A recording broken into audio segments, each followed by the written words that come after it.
Salam. Setelah peristiwa banjir besar berakhir, Nabi Nuh dan pengikutnya memulai kehidupan yang baru dalam keimanan yang tinggi kepada Allah Subhanahu wa Ta'ala tanpa gangguan orang-orang kafir. Keturunan mereka kemudian menyebar ke berbagai wilayah yang luas. Ad adalah keturunan Nabi Nuh dan putranya Sam bin Nuh. Keturunan Ad kemudian dikenal sebagai kaum Ad. Kaum Ad bertumbuh tinggi besar, kuat, dan cerdas. Mereka tinggal di daerah dekat Yaman. Kaum Ad dianugerahi Allah daerah yang subur, sungai-sungai yang mengalir, kebun-kebun yang luas, dan hasil bumi yang melimpah. Kaum Ad pandai dalam tata kota dan pemerintahan. Mereka mahir membuat bangunan-bangunan tinggi, megah, dan indah dari gunung pasir di puncak-puncak bukit. Mereka juga membuat benteng-benteng yang kokoh dan saluran irigasi dan kolam-kolam. Ternak mereka pun berkembang dengan baik. Dengan anugerah Allah yang luas dan kerja keras mereka itu, kaum Ad menjadi makmur dan lebih maju dari kaum lainnya, serta lebih disegani. Hal ini membuat mereka sombong dan bermegah-megahan. Mereka menilai kemuliaan berdasarkan kekayaan dan kekuasaan. Pada mulanya, mereka adalah kaum beriman yang menyembah Allah. Lama-kelamaan, mereka mulai menyembah berhala dan patung-patung dari tokoh-tokoh mereka. Berhala yang mereka agungkan adalah Syamut dan Al-Hatar. Mereka menyerang kaum-kaum yang lain di sekitar mereka. Mereka selalu menang dalam peperangan. Mereka berlaku kejam dan sewenang-wenang terhadap para tawanan. Kehidupan sehari-hari mereka kemudian dipenuhi maksiat, penindasan kepada yang lemah, dan kedurhakaan kepada Allah. Di tengah masyarakat yang rusak itulah, Nabi Hud alaihi salam diutus Allah untuk menyampaikan ajarannya. Nabi Hud berasal dari keluarga kaya dan terpandang di kalangan kaum Ad. Akhlaknya mulia, cerdas, dan tidak terpengaruh oleh kerusakan kaumnya. Setelah sampai perintah Allah, mulailah beliau berdakwah mengajak kaumnya untuk kembali menyembah Allah. Hai kaumku, sembahlah Allah, tinggalkanlah berhala-berhala itu.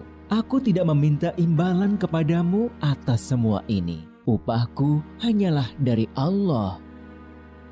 Nabi Hud berdakwah dengan sabar tanpa putus asa. Tak henti-hentinya mengajak kaumnya untuk bertakwa kepada Allah, agar mereka terhindar dari azab Allah, sehingga mereka tidak mengalami nasib yang sama dengan kaum Nabi Nuh. Tetapi kebanyakan kaum Ad tidak mau mengikuti ajakan Nabi Hud. Mereka bersikeras untuk tetap menyembah berhala. Mereka menganggap Nabi Hud lemah akal dan gila. Dengarlah Hud, sembahan-sembahan kami telah mengutukmu sehingga engkau menjadi gila. Ucapanmu ngelantur, kacau.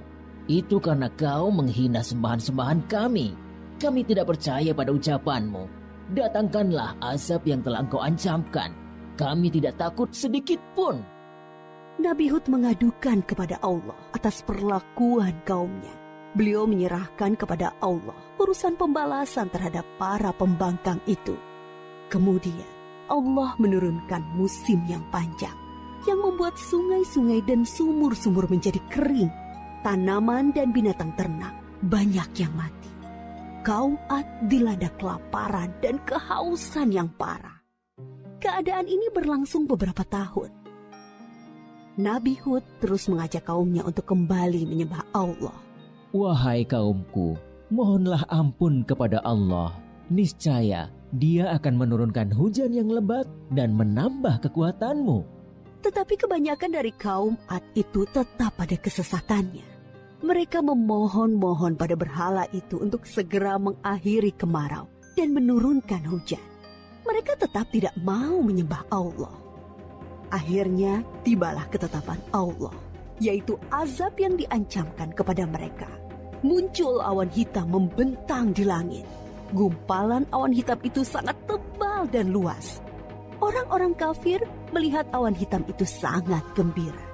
Mereka berlarian sorak-sorai menyongsong awan itu. Mereka mengira hujan lebat akan turun sebentar lagi. Sesembahan kita telah mengabulkan doa kita. Hujan akan turun. Kesengsaraan kita akan segera hilang. Ternyata dugaan mereka salah besar. Gumpalan awan itu adalah azab dari Allah untuk orang-orang kafir. Terdengar suara gemuruh yang menakutkan. Bertiup angin yang sangat kencang. Angin itu dingin sekali rasanya. Orang-orang yang semula berkumpul menyambut hujan menjadi panik berhamburan mencari perlindungan. Jerit tangis terdengar di mana-mana. Tolong! Oh, dingin sekali. Ampun! Aku tidak tahan. Tolong! Orang-orang itu putus asa dan menyesal. Tetapi sudah terlambat. Angin dingin itu bertiup luar biasa kencangnya. Selama 7 hari 8 malam. Menumbangkan apa saja yang dilaluinya. Pohon-pohon, gedung-gedung megah, rumah-rumah, patung-patung, berhala. Semua rusak porak-poranda. Setelah 7 hari 8 malam, topan itu berhenti. Negeri kaum Ad yang megah telah rusak binasa. Mayat-mayat orang kafir bergelimpangan di mana-mana. Tubuh yang tadinya gagah perkasa menjadi seperti batang pohon yang lapuk. Hanya Nabi Hud dan pengikutnya yang diselamatkan oleh Allah dari azab itu. Mereka kemudian hijrah ke Hadramaut, membangun kehidupan baru di sana. Mereka hidup sejahtera dengan beriman kepada Allah Subhanahu wa Ta'ala. Nabi Hud wafat di tempat baru itu. Kisah Nabi Hud mengajarkan kepada kita bahwa kekayaan, kepandaian, kekuatan tubuh yang dibangga-banggakan kaum Ad akhirnya musnah. Kesombongan dan kesesatan kaum mereka mengundang amarah Allah. Kita harus menjadi umat yang maju dan kuat, tetapi jangan meninggalkan keimanan dan ketakwaan kepada Allah.